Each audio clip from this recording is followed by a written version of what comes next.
All right, welcome everybody to the Sport Fuels Life podcast. I'm Bill Riddle, your host. We are kicking off our series on mental performance, and we're super excited. We've got a former UT Vol on with us today, Michael Urban. Michael, thanks for being here with us, buddy. Bill, thanks so much for having me, man. I like the series you guys are doing and focus on mental performance, and just appreciate the opportunity to be here. Yeah, and so we're gonna kind of get to where you are now. You're working with the LA Clippers as their mental performance coordinator, and I definitely want to hear more about that. But Yep. give us a little bit of your background and kind of what brought you to being a mental performance coach. Well, I never wanted to be a mental performance coach. That was never on my mind, Right. and it started kind of back. I grew up. My parents were teachers. My dad was the head high school basketball coach for 20 years in Indiana. My brother's currently a head high school basketball coach there now, and so I think just growing up as a coach's son and being around teachers, and you get the idea of service. And Right. I knew I wanted to help people. I didn't know what avenue that was. So actually, I started at Purdue University for 1 year, and then I did my undergrad at Florida Gulf Coast University, and I was a Okay. student manager for the men's basketball team there. And I love being around coaches, sports, team environment, and I wanted to be a part of that so bad that as a student manager, you sign up to wipe up people's sweat when they fall, to rebound, to pass, and that's about it, man. And you do it for free. And Yeah. so, so doing that was just because I wanted to be involved. And I that's where I kind of found my path is, I was initially a resort and hospitality and tourism management major. And then, I was rooming with one of the players. He actually grew up in Northwest Indiana, and I was rooming with one of the players, and he had told me, he said, "Hey, man," he's like, "you should be a mental coach. Like, you should be like our mental coach at IMG Academy." And I said, "Well, what's a mental coach?" And I'll never forget. He said, he goes, "I don't really know." He said, "But I had this guy at IMG Academy, and he would come to us and get our minds right and he'd get us fired up." And that was the way to go. And his name was Josh Lifrak, and he had just left to be the mental skills coordinator for the Chicago Cubs. So I said, "Well, can you put me in contact with him?" And this was halfway through my junior year, and I got on the phone with Josh Lifrak, and I talked to him outside my apartment, and I remember we talked for like an hour. And he told me about IMG, told me about mental performance, told me about helping athletes, coaches, and I just said, "Man, this is what I'm gonna do." And I literally went the next day. I changed my major. I did 18 credits that spring. I did 9 in the summer. I did 18 and 18 my senior year, and I finished up as a student manager. And I said, "Man, this is what I'm doing. I'm going this way. I'm going to go to grad school, and then I'm going to go work at IMG Academy." And so then I ended up going up to the Harvard of the South, or as you mentioned, University of Tennessee, Knoxville. So I did my grad work there, and when I was there, it was a very applied school. I knew I wanted to be in the field. I knew I wanted to be hands-on. Right. And so during my time there, I was the head middle school basketball coach for 2 years. I was a varsity assistant at high school level for a third year there. I taught at the university, but just finding ways to get involved, and did my grad work there. And then I was really fortunate to go to a place called IMG Academy in Bradenton, Florida. I did a summer internship there, Hmm. and then ended up getting hired full time. And I worked a lot with their men's basketball program, golf program, baseball program, and you really like throughout the time there, you end up kind of across 9 different sports. And then Yeah. I was there for 4 years, and I was able to go to University of California, Berkeley, as a mental performance and life skills consultant. And I worked across 9 sports at Cal, and then there was an assistant director position at the University of Clemson. And so I was able to come back to kind of the South, and go to the University of Clemson, and spent some time working there with the men's basketball program, football, men's soccer, and women's golf and women's basketball. And then, I was going along with my life, and someone from the LA Clippers reached out to me and took some interest in that role. And then Yeah. I've been their director of mental performance for the last 2 years and going into my third season. Man, that is a journey right there. That, Little luck. It was a little luck is what it was. yeah. And here's what's interesting because when you're kind of telling us about that, you crossed a lot of boundaries there. Team sports, individual sports, a little bit of everything. And is there a difference in how you approach things when you're talking to an athlete that comes from more of an individual sport versus a team sport, or do some of the team sports have differences? Or I mean, give us a little thought on some feedback on that. Yeah, it's a really good question. It is different, and I think initially, like when I came into the field, it's like, all right, man, here's everything I know. I can't wait to go tell everybody, and you go make a million mistakes, right? And so Right. now it's Right. like, anytime I start with a team, and they're kind of like, well, what are you gonna do? I'm like, I don't know. Like, we're gonna find out. Like, I got to be curious first, Right. and so Right. that's how I try to approach all the work, whether it's with individual sports, whether it's team sports, whether I'm working with coaches, whether I'm working with executives, companies, doing outside consulting.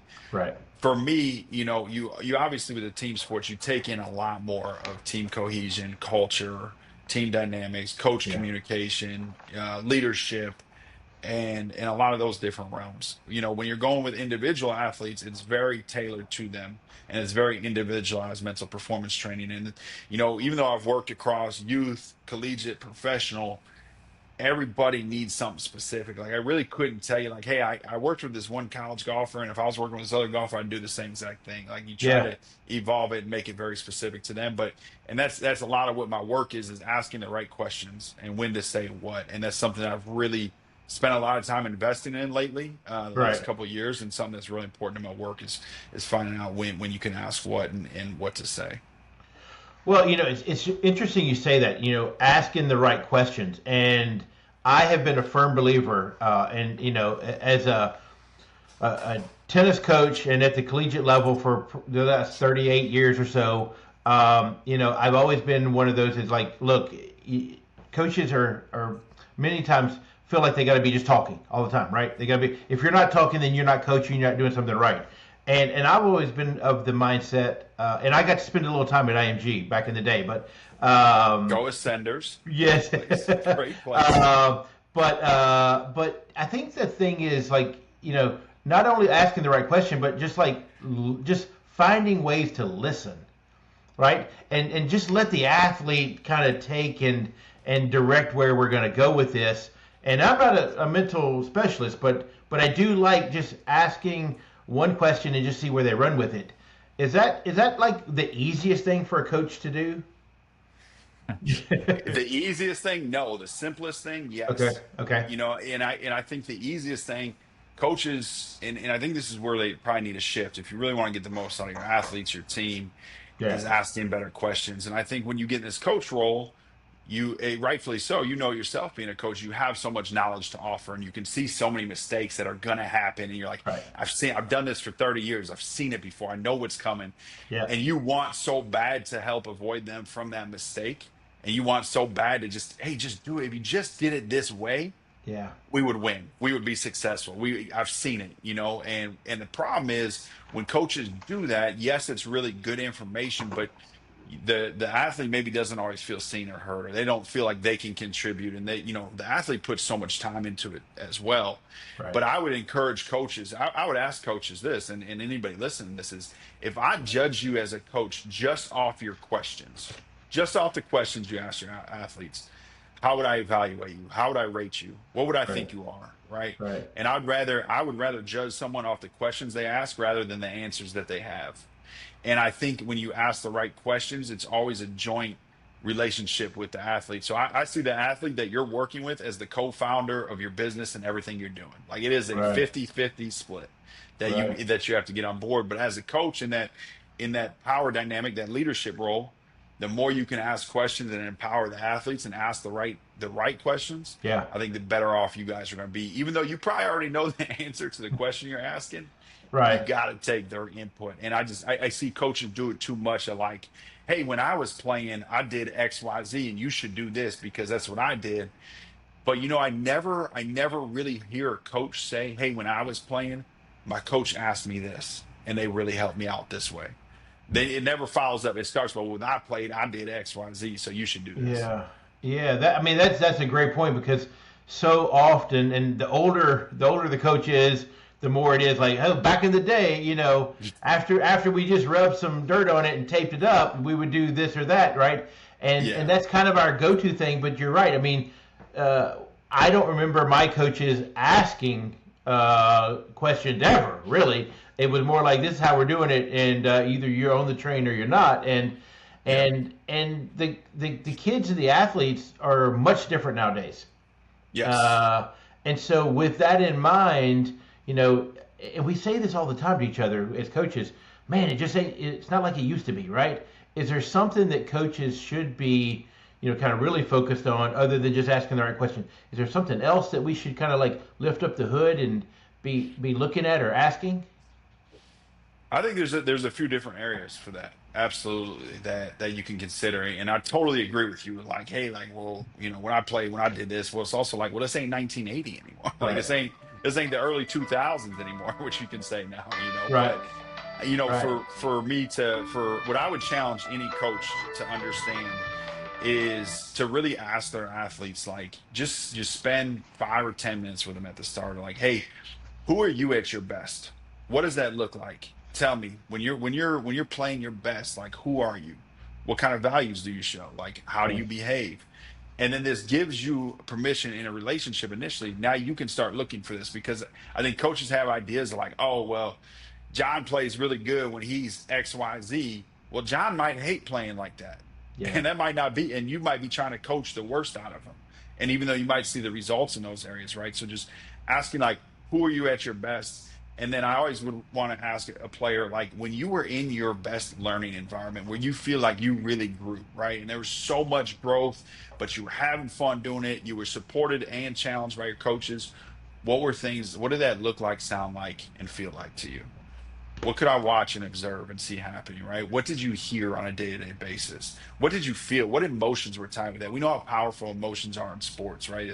They're part Yeah. of the sport no matter what. So then you can really understand what makes a guy go, what makes a girl go, what do they feel, what do they experience? And then you as a coach now is your responsibility. How can I evolve my coaching style to meet their needs? That's really interesting. Yeah, when you were saying those things, you took me back to a session. You probably know Dr. Jim Lair, who Yes. who actually just passed away recently. Yeah. He kind of pioneered things for tennis and mental performance. I remember him taking a group of coaches. This was many many years ago in Hilton Head, South Carolina. Took us through this exercise of just closing our eyes and thinking and remembering what something looked like and smelt like and felt like when we were playing our best tennis match as a Yeah. player. And you just took me back to that when you said that. And man, that still stuck with me. And is that something though that a coach, just a coach off the street like myself, that we could do with our athletes to help them? Because we're not mental specialists, but are those some of the things that we could really just grasp and take off with? I believe so. And even though you could say coaches aren't mental specialists, they are trained in the mental side, because you've seen a lot, you've dealt a lot, you have an honorary degree in it in some ways, right? Now, is it Yeah. is it the same thing? No, but like, you all are in the most powerful position in your program as a coach. You have full ownership of your program, of your athletes, whatever you want to do. And I don't care what level this is. I don't care if you're coaching sixth grade basketball or you're coaching, professional tennis. Like, you have ownership in what you're doing, and you're responsible for that environment. You're responsible for the experiences of the athletes. So you could walk them through that. And I'll tell you what's really cool about that is, this is simple questions, right? You can ask them, what does it feel like, look like, sound like? There's no wrong answers, to the athletes are experts to that. But the really cool thing that you're signaling to your athlete right there, and I talked about this just a little bit ago, is your co-owners, right? You're a co-founder of Yeah. this, is you're showing them, I really care. Like, I really care about you at your best. Like, I really care about what that environment is. And now that I know that you know what it's like and you've been there before, we can always get you back there. I Yeah. can design a practice environment to help put you in an environment where you're at your best. I can try to help team collaboration, cohesion, to try to get you at your best. But these are things as a coach that when you ask these questions and you communicate this, now the player knows you're even more invested, you really care, you're willing to hear their side, and it's going to be a beautiful partnership in most cases. Yeah. You said something a little earlier too, and you mentioned the word values, right? Yeah. And values to every athlete is a little bit different, whether it be kind of where they're headed. Um, how important is the athlete's values to where they are and where they're going, or maybe where they came from, to building that cohesion between the coach and the player, and then the team? Those are values are so important. It's a big part of my work, understanding my own values, where they show up, but also wanting to know all the players' values, the team values. You go to these programs and you'll see it and people talk about it and they got all these words on the wall and it sounds good and looks good and whatever, but then it's like they stay there, they're on the wall, right? They Yeah. don't really go into the arena, they don't go into the game, they don't go into the actual environment when things aren't going our way. What do those look like? And there's two thoughts with that, with values, is companies have these overarching values and teams do in those things, and that's really cool and good, but you also want to allow space for each year's team, each year's player, each year's individual to contribute their own value. And what can they have an input on, right? And so if we're about, Clemson basketball is about grit and growth, like that's posted everywhere, Hmm. right? That's grit and growth. And what are we bringing this year, especially as a team? Like, what are we really about as a team to add to that? And so when I think about the brain, I think about mental performance, right? I heard this analogy a long time ago. It's the T, right? TEA. It's your thoughts, emotions, actions. Your thoughts drive your emotions, emotions drive your actions, and the actions ultimately are who you are and who you become. And the problem with the emotions, the challenge, not a problem, the challenge with the emotions is you're going to have so many different emotions over the course of a sporting event, over the course of a day. It's going to be a roller coaster ride. You're going to be up and down. There's going to be really high highs. There's going to be really low lows. There's going to be mediums. And if your actions always follow that, you're not going to be as consistent in performance as you want to be. So one thing that we really want to do is value driven behaviors, right? What's my value and how does my value align with my behavior, no matter my emotion? Knowing that the emotion is going to fluctuate, it's going to come and go. My Yeah. values are going to be solid throughout the year. And every choice I make now can be aligned towards my value, towards our team values, towards what we're trying to do together. And that's just, I just really believe that's going to guide your actions on a day-to-day basis. And over the course of a year, you're going to be a lot closer to what you want to achieve than if, like, all right, just how do I feel today? What's it like today? Like, I Right. don't have my best stuff today, so my actions are going to follow that. So along those lines, and I love where you're taking us.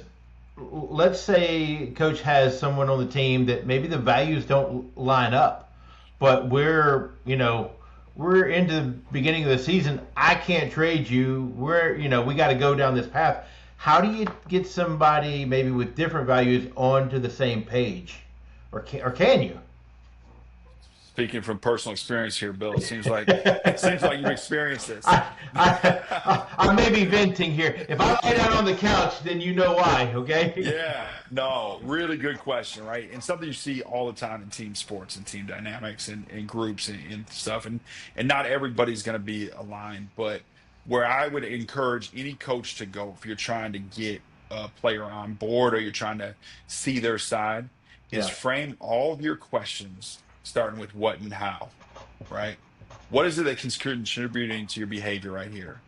Okay. Hey, I noticed you do XYZ when the team's going this way. How can we make that better for you? What does that look like, right? So Okay. being able to go from a what and how lens to understand their perspective again, like I mentioned earlier, like their question asking. Hmm. I guarantee. No, I'm not going to guarantee, but I promise, like you'll Pretty be close. close, pretty close. You will find something in the values of the team and those around you Okay. to align with what they're saying in their answers. I would also encourage any coach, anybody in a position of power. You always have to go over and see the athlete side, see the persons you're working with side. So many times when we enter communication, when we enter conversations, it's like me versus you. Like, hey, you have to like come to my side because I have a valuable point, and I Right. need you to listen why I'm so frustrated. Right. Where I think one of the most powerful things we can do is go with a what and how and a curiosity of, okay, well, what are you considering first? I'll share what I'm considering. Let's meet in the middle. And I might have to sacrifice something too, right? But I think when you get those athletes, it's positive, persistent pressure Hmm. of the standard and also the communication, the curiosity, meeting them with more curiosity than confrontation. And what I find a lot with behavior and what you're talking about here is we align behavior more towards character rather than circumstance. And I think more times than not, an athlete's behavior is more about the circumstance than the character that they actually are. And so you don't want to label them towards that character too much, and just try to take into context the environment. Yeah. Is it harder for a situation where, at my age, the age gap between me and our college athletes it's a big gap, right? Is it harder and going to take me longer if there is a bigger age gap, or is it going to be easier if we're closer in age? I mean, to me, I'm that's where I might struggle as a coach, and I think some of our listeners, if you're an older coach, because I hear myself sometimes going, well, that's not how, we used to do it, and we used to just kind of do this and that. Maybe it's the age. I think age could be a consideration, absolutely, Okay. and you do hear that a lot. I do think that. I do think you see older coaches be successful though with the Mhm. bigger gap. And I also would encourage and then like question you on, well, what's your support staff like around you, right? Like, what are your assistants like? What are the other assistants? What is the athletic trainer like? Like, Yeah. how can we as a program be in the best position for these athletes? I really believe, though, the one thing that we want as humans, and the one thing that your brain always wants, is human connection. Okay. And while you might not be able to relate as much through TikTok or whatever trends are going on, or whatever they're doing, like that much, I do believe genuinely connecting through relationships, through communication, through values, through shared experiences Mhm. together, you're going to have an opportunity. So it might be harder. You might just have to work a little harder at it, Yeah. but I really believe that the gap can be closed through the human connection and what we're all striving for. Right. And you just mentioned something too that I had made a note of. You mentioned relationships, right?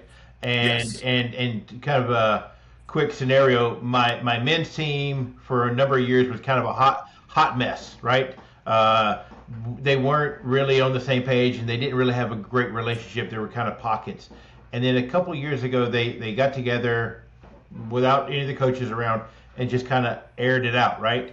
And from Yes. that time forward, their relationships, their relationship has been like stellar. Like every guy on the team, communication level off the charts, understanding kind of off the charts, and we started moving up in the rankings. And as I told the boys here recently, when you get to the top and you're nationally ranked and everything's going great, the way to go next is down. Is that gonna if we were to turn downward, is that gonna be because our relationships kind of fell off, or how does relationships play into success for a team like that?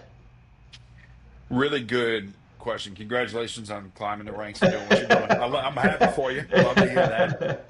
Really good question there. And so one of the questions that I like to do, and like you're saying, is like, all right, well, you get to the top, well, what's going to happen? But you can ask a pre-mortem question, right? And that's something of, people always talk about failure once it's happened and it's Mhm. over, and like, oh my God, why did we lose this match? Why did we lose this game? What happened? Yeah. And almost at that point, it's almost too late. It is very powerful to reflect and do that, but I love to have exercises with athletes and coaches on a pre-mortem. If this doesn't work out the way we want it to, Okay. what would contribute to that? How would that happen? And that might be something you can do with the team, right? Is like, hey, if we don't achieve everything we want to, even though we're ranked and we're really good, and we're thriving right now, like, what's going to get in the way of that? And have them come up with two or three ideas and Right. talk about it. Let's not avoid it. Let's talk about it. Because everybody's got an opinion, right? Like, let's talk about it as a team. Okay, it's going to be a breakdown of relationships and communication. Okay, sounds good. How can we, in 2 weeks, how can we plan intentional relationship building? How Hmm. can we plan an intentional communication that I know, hey, the 1st of July, we're going to do, just because we're going to be going into postseason or whatever it's going to be, wherever you're at in your season. Right. But really identifying what's going to happen. So, like you said, it could be the relationships, it could be that piece. Success sometimes makes people grow further, right? Because everybody wants the power and the ego, Yeah. and identifying that, and then putting intentional touch points throughout the season to make sure we're addressing it and revisiting it, but never shying away from it. Like really embracing it and welcoming that. Right. So does it change though when you're talking about team sports versus individual sports? Because yeah, like I mean, a lot of our listeners come from the tennis background, some golf, some volleyball, things like that. But does it change when you're talking about our time when it's just one coach, one player versus addressing the entire team? Is that kind of change when it's dealing with relationships? I think a team dynamic obviously can be more challenging, right? Because you got, let's say basketball team, just because Right. that's my sport right now. But like, Yeah. if you got 15 players in the locker room, where you got 15 personalities, you got Yeah. 15 different backgrounds. So is that more challenging? Yes. But on an individual one, you can also say, well, sometimes two people just don't align because it is mostly the coach to player. But you also probably have a strength coach. You probably got some kind of nutrition involved. You Yeah. probably have athletic trainer involved. There's parents involved. There's nowadays there's agents Yeah. involved with everybody. You gotta go through an agent if you want to have a conversation with a kid. Like, Yeah. so there is a lot of different people that I think team can be a lot broader if you consider everybody that might be in contact with the person. Hmm. But I still think it could be more challenging in a team environment, Yeah. but it could be more exciting too, right? Because you could have all these different pieces to the puzzle and then find common themes of this. Because when you're working in sports, you're working with athletes. We're all high achievers, right? We all want to achieve success. We all are striving for something bigger than ourselves, no matter what. And I think there's commonalities that you can find in that language. Is there a negative vibe when you say, well, okay, I need to go talk to the mental performance coach versus like when I'm going to go talk to the strength coach, right, I'm trying to go get stronger, right? When I go to the pitching coach, I'm working on my pitching, my batting, things like that. If I'm going to talk to the mental performance coach, does that have a negative vibe going into it? Like, man, I must be something's wrong with me. I'm kind of broken or whatever. Or is it like, or can we spin it a different direction? Be like, no, like, dude, you're in a good spot. We just want to put you in a better spot. I would say yes, and there's a negative Yeah. vibe, and it's Okay. changing. So it depends, and so much of this is for all the coaches listening. I feel like so much of this depends on the way the coaches talk about the situation. So, for me, and I'll tell you just from my own personal philosophy is, I always tell people like, hey, I just want to work with people that want to edge. Like that's it. Hmm. Like I really believe the mental side is a competitive advantage. And that's why there's a full-time jobs for mental performance people, because when you get your mind to work for you, there's a competitive advantage there. And you'll hear this in Yeah. athletes post-game interviews all the time, talking about, oh, well, my mind wasn't in the right place. That part. Now, do I think the old way, the older way used to be like, oh, well, you got to go talk to the mental person because you're messed up, Yeah. and that's going to put anybody at a disadvantage, right? To get to someone when they're going through a really tough spot and be like, oh, go talk to the mental performance person, that's Hmm. going to put them at a disadvantage. We want to do this proactively, like, hey, you're in a great spot. Let's find out what you're good at and let's make you great. Like, this is going to give you an edge. Let's find out how good you can really be. Let's see what it's really like when your brain can work for you and rather than against you, and how can you intentionally train. And I'll Yeah. say this, like what I've seen more recently is I really do feel like mental performance coaches, people working in businesses, professional sports, it's becoming a little bit more of like it's kind of like a status thing, right? So, man, I got a mental coach. You got one? No, you don't have one, man. Oh, you're behind, man. Like it's getting to a spot, man. I'm tapped in with my mental coach. Like we're Right. locked in, and it's really about evolving and asking questions. And and I said this earlier about asking questions to the athletes, but the other part that we haven't talked about is the questions you ask yourself. And Yeah. those are areas of, where do I want to grow? Where can I get better at? And when you meet the athlete, I'm sure we've all been around the athlete. I'm good. I don't need the mental coach, right? I'm good. I'm good. I'm Yeah. like, is your mindset that fixed that you can't get better? Like, that's a red flag for me already. Like, you Right. are good and you're done growing mentally, that you can't be curious about it. Yeah. And there might be some people, you know what, you don't need me right now. You don't need me, but you could use it to get an edge. Yeah. It's interesting because when you were talking there, I also kind of went back. My son was about maybe 12 years old, playing baseball. He played all the sports because I wanted him to be athletic first, more than anything else. And he was a pitcher, and he was struggling because he was a little bit younger than the other guys. So we went and sought out someone here locally in Nashville to help him, somebody just for him to talk to, and didn't go so good. didn't he was like, man, I just, Dad, this isn't for me.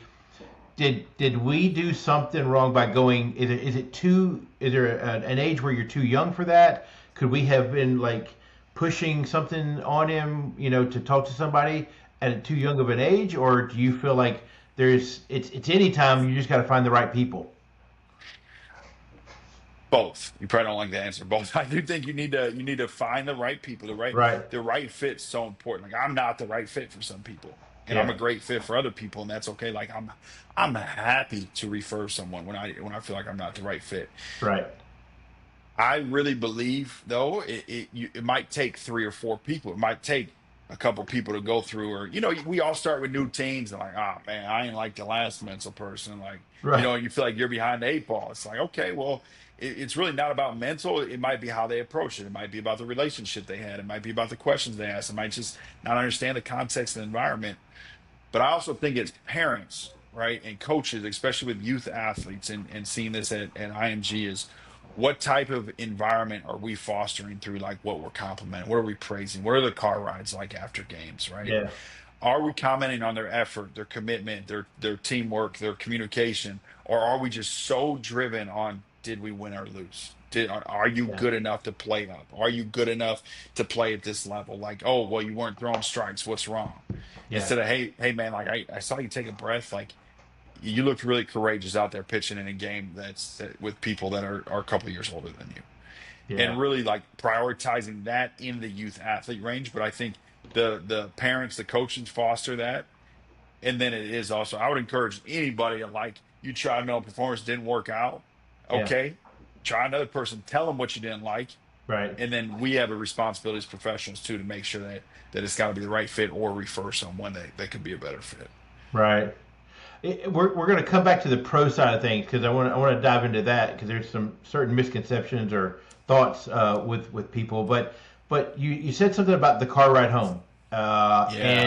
and I have always felt like because look, tennis parents all have this like this stereotypical tennis parent. They're always blowing up, and it may be like that in other sports, but in tennis it's that way. But the car ride home, I've always felt like we did it wrong because you see the kid come off from a loss or even a win, right? And then mom and dad are just in their ear all the way from the court to the car. They get in the Yep. car, and you know what's happening on that drive home.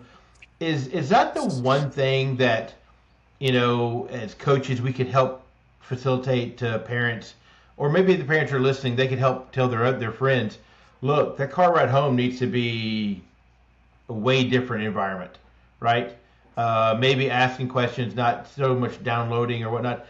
Walk us through what a great car ride home would be. Yes, absolutely. I'm really happy you brought that point up because when I was at IMG, we ran sessions for parents. We did high performance parenting sessions. And one of the things we always talked about was the car ride home and how can you make it a good car ride home. And so for any parent listening, any coach listening, the first thing I would encourage you is to think about what is your athlete, your child, what do they experience when they get out of that car and they close the door and they walk into their house? How did they experience you in that conversation? Do they think you care about them? Do they think you just care about winning? Do they think that you might think they're not good enough? Yeah. Do you think they need to get better? Do they feel motivated to go to practice the next day? But you really have to put yourself in a 12-year-old shoes, going back, right, to a 12-year-old Yeah. shoe or whatever age it is. Right. How did they just experience that conversation with you? And if they had to describe you as a parent in one word during that car ride, what would that be? Yeah. And then you need to ask yourself, is that aligned? So for me, how to have a good car ride home? Ask questions, be curious about it, affirm them. We always want to use affirmations. Affirm what you saw. What quality do you really believe makes a good athlete, good teammate, good player that you saw them exhibit through their behavior, Hmm. and affirm that. Hey, I saw when you struck out and you came back to the dugout, and then walking back, you told the guy in the on deck circle that, hey, this pitcher throws a curveball here. That was awesome, man. Like you made someone else better, right? Examples of that through tennis matches, right? Hey, you might have lost a few points in a row. I saw you go over to your towel and take a break and take a quick breath. You reset and you kept your composure. even though the judge was terrible or the ref was terrible, right? Like, even though that's what you did, but we want to affirm behaviors that we saw that are really good. We want to be curious about their experiences. So ask them questions in their control. Were Mhm. you confident to what you were doing? Were you committed to? Did you have belief that you'd be successful in situations? Those are things that we want to see that are going to get the athlete to critically think about their performance, asking them things in control, feel like they can have an impact on the practice the next day, and they're gonna be more motivated. But if they get home and they're like, man, I just want to go to my room, and and I've been there, man. Like my dad, I told you, he was a head high school coach. He was athletic director. He played a phenomenal coach. And there's times I'm like, man, can I ride home with mom? Like, Yeah. can I get home with mom today? Like, I'm not saying those don't make you better. I'm just saying consistently as a parent, we need to do better to have a better car ride. No matter Yeah. wins or loss, doesn't matter.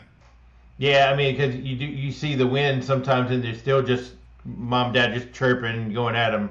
Yeah. Um, is there a way? And this what never would have thought about asking this question, but it just kind of hit me as we were talking through this. Um, is there a way for coaches and parents to know earlier that a kid is done done competing, and maybe they got one foot out the door, but they just can't tell us. They're afraid to say something. I'm always concerned about that, and kids are. I feel like that age is getting younger and younger. hmm Is there a way for us to know that? I think there's signs. I do Okay. think there's signs that you can pick up on, and I think again as parents, like you got to ask yourself the question first, of like, do I want this more for them, that or Yeah. more for myself, or more for them? Like, do I really? Is it really about the sport and having fun, or is it like, well, I need them to be successful so I can say that they're XYZ and we're getting all this status and we're getting recruited by colleges and we're going. But I would observe your child's behavior, right? And do they look like they're having fun? Do they look like they're competing? Do they look like they want to get better? Do they want to go to practice, or are they, oh, I really don't want to go, or like I'm Yeah. really not trying to be there. I can't wait for this is over. Are you happy when the season's over? So I think there's so much context. It's hard to just be like, yeah, you can tell. No, you can't. There's so much context that you have to always be watching, as I think, as a parent, as a coach. Hmm. Um, and then also a question too, right? If you see your son and they're not enjoying their tennis environment, or wherever it Hmm. is it the environment or is it the sport? The environment could be the coaches, it could be the players, it could be people around it, and we can help them find a different environment, or it might genuinely be the sport. And you know what? Maybe it's not right for you to keep playing this Right. sport. No matter how bad I want you to play this sport, it might not be the right time. It just may be a time for a change. Um, Yeah. and along those lines, once again, another question I didn't think we would get into, but I love your take on this. It seems like nowadays in the college ranks, the transfer portal in every sport is always full. The normal day is you open up, your screen or the paper or whatever, and you're like, so and so kid is transferring, and they've been to two or three different schools. Is Are we seeing an increase in kids transferring from schools to school because they're not happy, or is it a mental thing? Is it just like, hey, I want to see what's better on the other side? Or I know there's some money to be involved with it nowadays, but is there something we could be looking at regarding transfer portals? I think there's a lot to look at in transfer. I think it's I don't want to say it's ruining college sports, but it's really challenging college Yeah. sports. It's challenging the mid majors. It's challenging high major coaches. It's challenging anybody that's just you're done with the season. Now you're like, well, who's going to be on my team? I got to go get a whole new team, and that. So my take, this is just my own personal belief. There's a Yeah. couple things that go into play in it. Is athletes now, like and these the kids and everybody going through colleges, they love to be loved, and whatever that comes from, I'm not sure, but you can always get, you can go to a place and in 9 months you could have 20 more schools hitting you up and you could get way more love for them. And they can make you feel good. And all of a sudden you're there for 4 months and it's not what you're sold on. No problem. I'll go get more love. It's like a Right. dopamine hit almost. So Yeah. we love the love. And I don't know if that's just the generation that's changed. I don't know if that's the way people have been raised lately in the status and societal norms and the Mhm. social media and everything that we got to do. And, I got to make sure I'm new, I'm fresh, that I'm Right. staying up to date with people. So I do think there's the love piece of it. To me, it's also really challenging though, because I don't know if you can really tell if you love a place or if you can be happy at a place in 6 months. Like, you have to give it a chance, and you Yeah. have to give it I think there should be 2 year commitments or 3 year. Like, okay, you can come, but you're here on a 2 or 3 year deal. If we're going to pay you, let's just make it like a contract, then, because then you really see there's always the relationship phase. It's all good when you get there, and all of Right. a sudden, a couple of months in, you're like, man, this ain't what they promised me. Like, I ain't Right. seeing all that. Like, and then you start looking outside and people, break rules and do those things.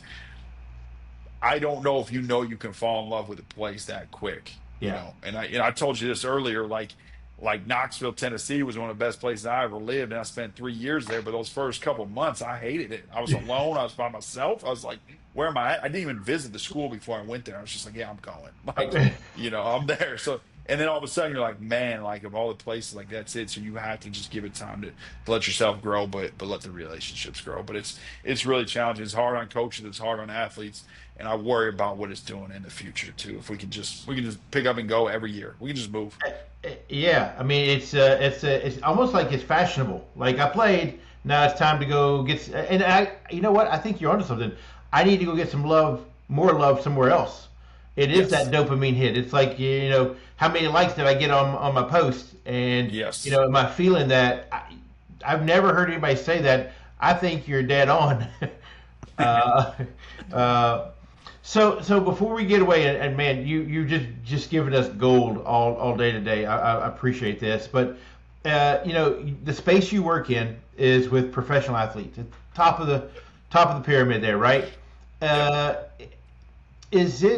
are there different expectations from the mental side of things when you're talking about professional athletes versus maybe semi-pro versus college versus rec versus down the ladder, or are the expectations the same? Just the consequences or the end results are a little bit different.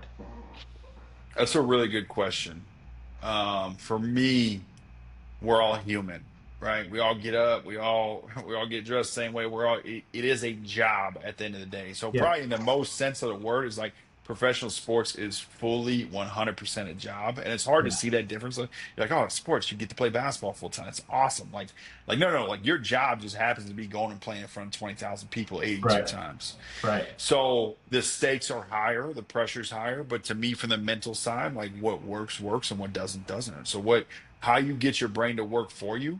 Now, you will be a lot more tailored and individualized in the pro space, because these guys have been through everything and they are so refined in their process, in their routines, and their details, what makes them work on a day-to-day basis, that Hmm. it's really fun, because you can really get into the weeds of like what's going to help a person from a mental side. It's a very like collaboration, mature side. Yeah. And the reality too is like, these guys all got here on their own. Like, they don't need mental performance. It's something that can give them an edge and can help for some guys. To me, I would say, like, seeing again, I've seen middle school, high school, college, professional. The pro guys, if I could go back and talk to anyone else, I'd be like, man, nobody else really works that hard. The pro guys and their work ethic and their routines and their detail is inspiring to watch and see. And I think that's where they gain a lot of confidence from too. That actually, that would be the thing, that if you could take coaches and players and young athletes and see what it takes to just get to practice, and then Mhm. after practice and all the pieces that you don't see when it's not game time, is that where you feel like the athlete is made, or built, when it's before and after practice, both mentally and physically? 100%. 100%. And the thing about these high achievers, right? These are the best of the world. Like, and they are so curious on how they can get better, how they can evolve. Do you got something that can help me?